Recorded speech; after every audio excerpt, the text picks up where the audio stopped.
Hey folks, Hogan Torah here. Going to tell you the story of if it wasn't for Jesus, I'd still be walking.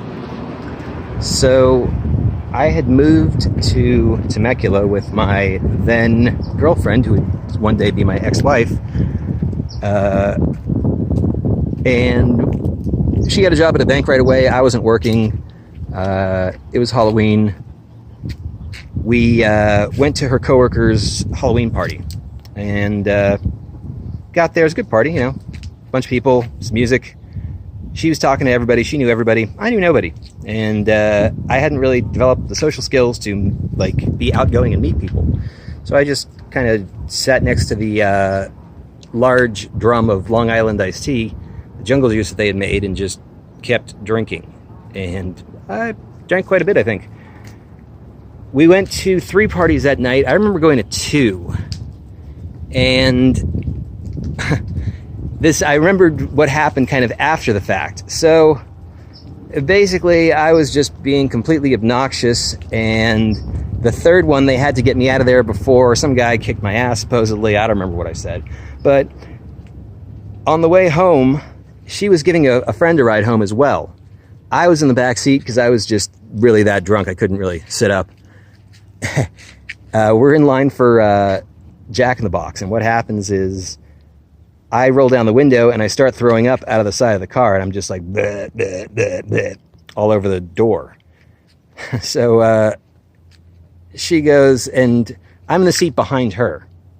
She's like, that's disgusting. So I scooped up my vomit off the side of the car. The window is open, and I go, smack!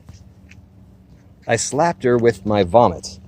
Because I'm just not a nice drunk, I'll admit. So she goes, get the fuck out of my car, you fucking asshole! I'm like, fine, fuck you, I think. And start storming off. Well, I was completely blacked out kind of when that happened. I have vague recollections of doing it. I just kind of come to the Big Lebowski style, where I'm just kind of running down some street just in the middle of nowhere. It's 2 or 3 a.m. and I'm just not anywhere familiar.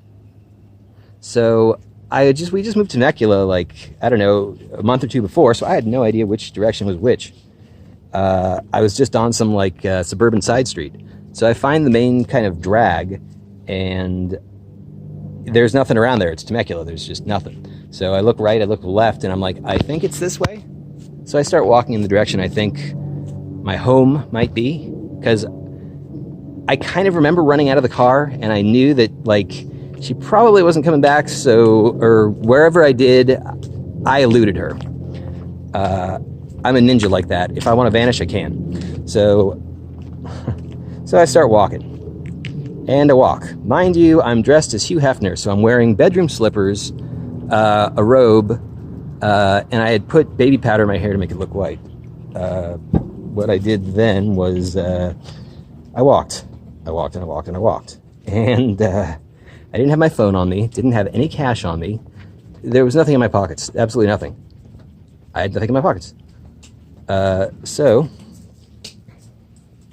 I then... So I'm walking.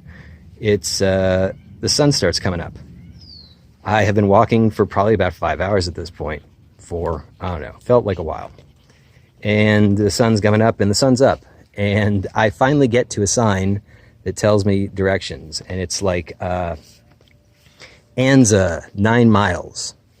Now, Anza is about 20 miles away from Temecula. So I had walked 11 miles in the wrong direction.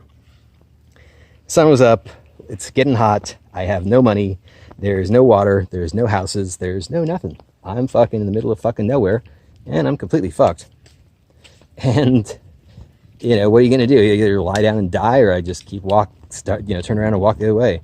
So I start walking the other way, and this Doge Neon stops, pulls up next to me, and, mind you, I'm dressed like Hugh Hefner, sweating profusely, dehydrated, and must look like a bag of dicks.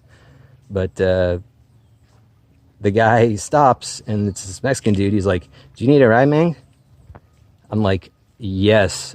You have no idea how much I need a ride. I've never needed a ride this much in my life. I would be eternally grateful if you gave me this ride. Thank you. It's like, yeah, there's no problem. Get in, compa. I'm like, gracias, gracias, gracias. He's like, so you work out here? I'm like, does it look like I'm dressed like I'm going to work? No, I had a rough night. Yeah, too much party. So he goes, he's like, oh, okay. And I don't think he had planned, I don't know where he was planning on going, but super nice guy. Oh my God, nicest guy in the world. Oh.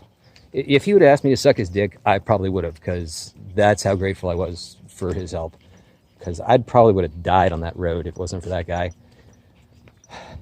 So he drops me off. I'm still about 2 miles away from home, but I could tell it was out of his way. So I'm just like, you know what, just drop me here. I'm good. I can do this from here. So I walk the 2 miles to get home. You know, my feet are just like raw blisters and meat at this point. I walk in the door and she's on the phone and she's like, I gotta go. Like, he just walked in. Bye. And she's like, what the fuck? I'm like, what the fuck? And so I guess what had happened was, after I slapped her in the face with my vomit, I just took off like a bat out of hell. And I kind of remember that I had walked along this kind of river ditch so she couldn't find me, because I was pissed off because I had slapped her in the face with my vomit. Yeah, I make a lot of sense when I'm drunk, as do you all. But so I got home and I just took a bath and I went to bed. But yeah, if it wasn't for Jesus, I'd probably still be walking. It's my story, Hogan Torah. Later.